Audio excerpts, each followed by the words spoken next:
Nah, ada pernyataan dari Nabi dalam hadis riwayat Imam At-Tabarani dan selainnya bahwa Allah tidak menerima taubat ahli bid'ah. Artinya apa? Ahli bid'ah tidak akan bertobat sebab dia menyangka itu bukan dosa. Dia menyangka kebaikan. Dan ya, kami tidak pernah risih dengan perbedaan karena santri NU itu sudah terbiasa dengan perbedaan. Santri warga Nahdien itu sudah terbiasa dengan qala ba'duhum wakil wa jumhurul ulama wal masyhur dan kaul-kaul yang itu terbiasa sudah kami. Namun ketika kami selalu kali ini kami akan mengangkat kembali yakni tema Wahabi tersesat tanpa menyadari dirinya tersesat.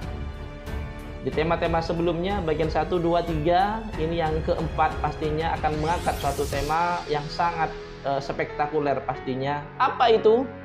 Amalan ini tidak pernah dicontohkan, tidak dituliskan dalam Al-Quran, tidak difirmankan oleh Allah Subhanahu wa Ta'ala, dan juga tidak disabdakan oleh Rasulullah Sallallahu Alaihi Wasallam.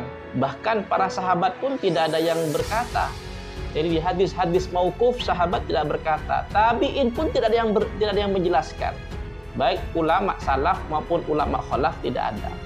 Apa itu?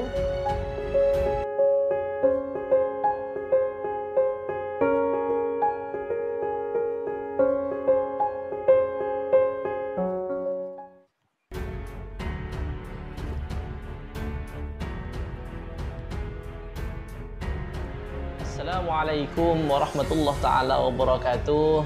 Ayyuhal hadirin wal hadirat rahimakumullah alaikum. Wa ya ayyuhal nitizin wan nitizat wan nahdiyyin wan nahdiyat wal wahabiyyin wal wahabiyat rahimakumullah alaikum. Alhamdulillah, pada pertemuan kali ini saya akan meneruskan kajian saya yang kemarin kaitannya dengan pembahasan masalah bid'ah. Jadi Wahabi tersesat dengan dirinya sendiri dan dia tidak sadar kalau dia sedang tersesat. Jadi bahasanya itu Wahabi tersesat namun tidak paham bahwa dia sedang tersesat. Wal'iyadzubillah. Ini berbahaya sekali. Nah, pada pertemuan kali ini akan kami bahas apa saja bid'ah atau kesesatan. Kenapa saya mengatakan sesat? Saya mengambil terminologi dari orang-orang Wahabi Salafi yang mengatakan bahwasanya kullu bid'atin dhalalah. Jadi mohon maaf, ini bukan terminologi dari kami, kaum Nahdien. Jadi ini adalah terminologi dari mereka yang mengatakan kullu bid'atin dhalalah wa kullu dhalalatin finnar, kan begitu biasanya. Jadi terminologi sesat, amalan sesat ini saya menggunakan terminologi dari orang Wahabi. Paham sampai di sini ya? Nah, di bulan yang sangat mulia ini, yakni bulan Ramadan, ada amalan-amalan orang Wahabi yang tanpa didasari bahwa hal tersebut adalah bid'ah, tersesat. Nah, jadi saya menggunakan terminologinya Wahabi ada di sini. Tersesat. Apa itu? Amalan ini tidak pernah dicontohkan, tidak dituliskan dalam Al-Quran, tidak difirmankan oleh Allah Subhanahu wa Ta'ala, dan juga tidak disabdakan oleh Rasulullah Sallallahu Alaihi Wasallam. Bahkan para sahabat pun tidak ada yang berkata. Jadi di hadis-hadis mauquf sahabat tidak berkata, tabi'in pun tidak ada yang menjelaskan. Baik ulama salaf maupun ulama khalaf tidak ada. Apa itu? Hal yang terjadi adalah kegiatan yang sangat spektakuler menurut orang Wahabi, berbondong-bondong datang adanya sholat qiyamul lail secara berjamaah. Jadi sholat tahajud ada di Masjidil Haram fi asril awakhir, terutama di akhir. Ini orang-orang Wahabi dipimpin oleh para imam-imam mereka mengadakan sejenis kegiatan sholat khatmil Quran. Bahkan ditutup dengan doa yang seperti itu. Doanya Masya Allah, suaranya mendayu-dayu, air mata pun kadang terjatuh. Namun kenyataannya, jangankan satu hadis yang dhaif pun, maudhu pun tidak ada yang menjelaskan masalah kegiatan tersebut. Jadi apa yang dikatakan oleh Wahabi itu sendiri sekarang ini berbalik arah kepada mereka. Jadi kalau kami pribadi tetap pembahasan bid'ah dibagi menjadi beberapa bagian. Jadi ada yang bid'ah hasanah, ada yang bid'ah sayyi'ah atau bid'ah yang jelek atau bid'ah yang baik. Kaitannya dengan hal tersebut, sungguh ini adalah suatu kesesatan. Sekali lagi kesesatan, bukan saya yang bilang dulu ya, mereka sendiri. Yang ini betul-betul diproklamirkan dengan secara besar-besaran. Dan ini terjadi saat ini, apalagi ada di bulan Ramadan. Jadi pekerjaan yang dilaksanakan oleh orang-orang Wahabi ini jelas mengingkari dari apa yang dia katakan sendiri. Jelas mengingkari dari apa yang mereka yakini sendiri, bahwa hal tersebut adalah suatu bid'ah.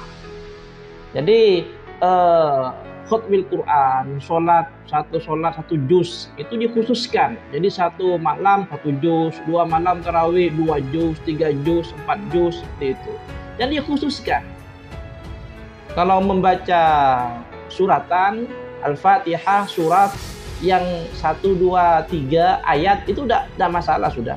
Baca satu surat, sekarang tidak dikhususkan, intinya itu tidak masalah. Lalu mereka orang-orang Wahabi mengkhususkan. Coba sampai sudah lihat di masjid-masjid orang Wahabi, di sana tarawihnya 1 hari semalam pakai 1 juz begitu. Dikhususkan. Pengkhususan ini tidak pernah diajarkan oleh Rasulullah Sallallahu Alaihi Wasallam. Karena kalian kan sangat gencar menyerang amalan-amalan kami. Kami tidak pernah risih dengan perbedaan, karena santri NU itu sudah terbiasa dengan perbedaan. Santri warga Nahdien itu sudah terbiasa dengan qala ba'duhum wakil wa jumhurul ulama wal masyhur, dan qaul-qaul itu terbiasa sudah kami. Namun ketika kami selalu kalian bantai, kalian serang dengan kata-kata bid'ah, dengan salawat syirik. Masa kami baca salawat sampai bilang syirik? Na'udzubillahi min dzalik. Sampean katakan maulid itu sesat. Kanjeng Nabi tidak pernah menyatakan mana hadis sahihnya, mana hadisnya ini. Melaksanakan maulid Nabi tidak perlu hadis sahih, Pak. Tidak perlu hadis-hadis yang akan minta tersebut. Apa? Melaksanakan maulid Nabi membutuhkan kesohihan hati, kebersihan hati, kebeningan hati karena cinta Rasulullah SAW. Maulid bid'ah. Loh, di Saudi itu tersebut itu diadakan kegiatan ulang tahun kerajaan. Diadakan ulang tahun putra mahkota. Diadakan kegiatan yang lain dan diramaikan dengan begitu. Apakah seperti itu Rasulullah SAW? Kan tidak. Dan Saudi Arabia atau Mekah Madinah bukan termasuk dalil dalam beribadah kita kepada Allah. Yang kita ambil dari Al-Quran, hadis, ijma' dan qiyas. Nah, ijma' dan qiyas ini bagi mereka tidak mau. Makanya mereka saklek. Artinya apa? Kaku pemahaman kepada agamanya. Jadi dikit-dikit bid'ah, dikit haram, dikit-dikit kafir, sesat. Nah, sekarang kalian tersesat dengan dirinya sendiri. Hadirin wal hadirat rahimakumullah alaikum. Kalau saya baca komentar-komentar di netizen di kolom komentar, nanti akan saya jawab satu persatu di video ini. Kemudian di lain yang waktu saya akan menyelesaikan dulu kajian-kajian kaitannya dengan bid'ah yang dilaksanakan oleh orang Wahabi.